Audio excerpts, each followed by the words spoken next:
Solo clutches. Egan trying to punch his way out. Don't know if he wants to get into a punch with the guy Mezger. Mezger looks bigger than Egan. Yes, he does. But Egan looks world. I was think a half hit and a knee to the head. Yeah, guy is really landing the most significant shot. Oh, good right hand there by guy Mezger.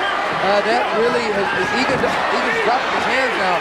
Not a good idea. Egan's in trouble. He's down. Right hand by Iinoue. Egan is out. It's over.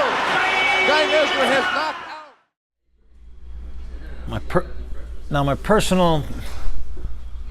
My personal take on success. That's interesting. I think that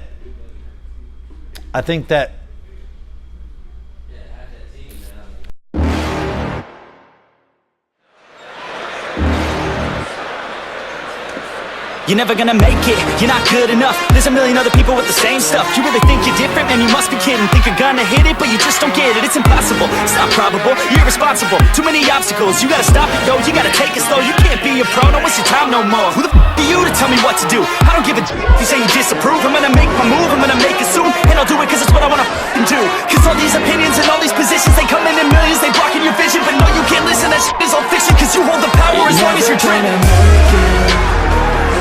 There's no way that you make it, and maybe you can fake it, but you're never gonna make it. I think if I looked at 5 traits that I would say to be successful, 1, you have to be radically honest with yourself. This is where people mostly fail. The number 1 thing you got to do is you have to be honest to yourself. Now, nobody really is, including me at times, all right? You know, I will kid myself into thinking I'm something I'm not. All right, if you're gonna really be successful, you have to be honest with yourself, radically honest with yourself, okay? The next thing you have to do is you have to be radically responsible for yourself, all right? We wanna blame everybody for why we don't have things. And guys, I was amazing at it. I was amazing at blaming everybody for why I wasn't where I was, you know? And then comes the opportunity, and then the next thing is how do you help other people get successful? Now, you hear a lot of lip service with that, you know, but it's absolutely true. I refer to that as being outwardly focused.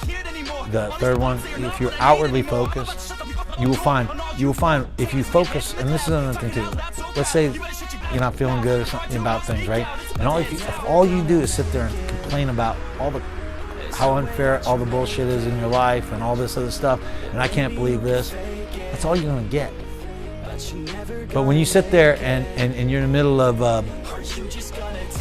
you're in the middle of your own shit, and then somebody needs something, and you go, oh, how can I help you?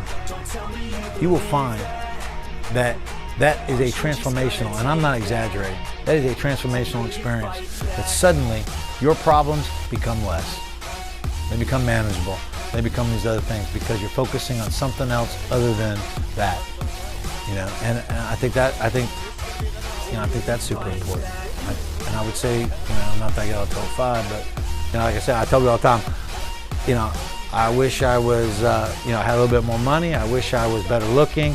You know, one I can do, the other one I can't. So, you know, I work on what I can do, and you know, and work from there. But you can't quit on yourself. And again, that's a product of what I mean. Maybe it happened when I was a kid too. I don't know. But what I see today, I work with, you know, a lot of guys, and especially athletes. And in the fight business, man, you got to have a certain amount of fortitude. All right, it don't matter how talented you are. Like I said, I have never been the most talented fighter, you know. I won't quit. I mean, in order for me, you'd have to kill me to get me to quit. And then you'd have to stick a stake in my heart, because I'll probably come back as a vampire to get you. All right, that's how serious I am about what I want to be successful, whether it's the fight or not, right? And I don't see that a lot in people. You know, they either they haven't found their passion enough that they're willing to, you know, bring out every little bit of it that get there. They found that, or they don't have the fortitude, you know, the guts to go into that. And so, like I said, you know, when you have a passion for something,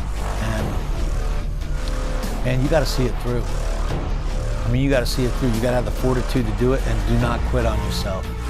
You know, I mean, that's probably what keeps most people out of their dreams, is that there's a story about the guy who, it's actually a true story, I can't remember now, paraphrase, but basically, you know, him and his brother went in the gold rush. And this was in this was like the early 1900s. It was like another little gold rush.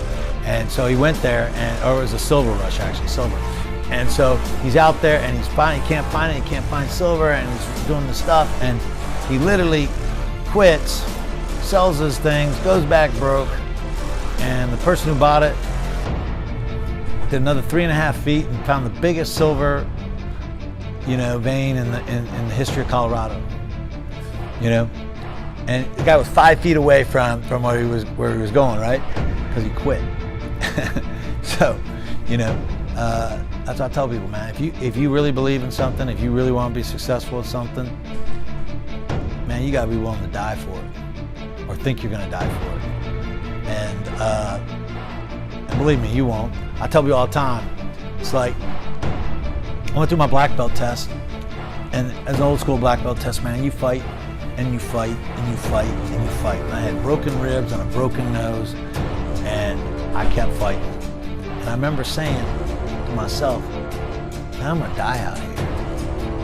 Literally, I thought I was gonna die. I said, they're not gonna stop putting people on me, and I ain't quitting. I'm gonna die. And I was okay with it. And when I released that, when I literally was okay with it, it was like Old Testament burning bush kind of stuff happened, like boom, you know, you're gonna be okay, you know, and it's true. You know, every time somebody thinks that in their life that they're on the edge, like, oh my God, my life is gonna, you know, I'm at the end of the cliff, edge of my life. Oh my God, you know, one more step, I fall over. Oh, I got another 10 feet. Oh, I get that another 10 feet. Oh my God, I'm at the edge of the cliff. Oh, guess what? You have another 10 feet. And you'll find that you could probably go your entire freaking life beating your expectations and never fall off that cliff. You know? And you know what? You gotta be willing to fall off the cliff too, if that's what happens. So that would be if I have any pearls of wisdom to give you, that would probably be my pearls of wisdom.